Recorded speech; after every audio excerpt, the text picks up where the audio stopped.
Aí galera, ó, tá lubrificado agora, tá vendo? É assim, ó, tem que ficar assim, ó. Tá tudo lubrificado, ó.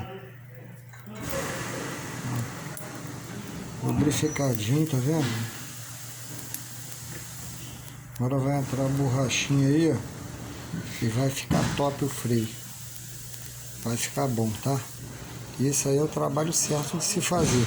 Não pode botar com isso aqui travado, porque se travar, dá ruim no freio, a pastilha não funciona, o freio não funciona. Tá vendo? Aí, ó. Aqui vai entrar agora a borrachinha envolvendo aqui. Já tá finalizado o trabalho, pode botar a pastilha de freio, ok? Fica a dica aí. Esse é o certo de se fazer, ó. Tá? Ó. Tudo limpinho, com graxa.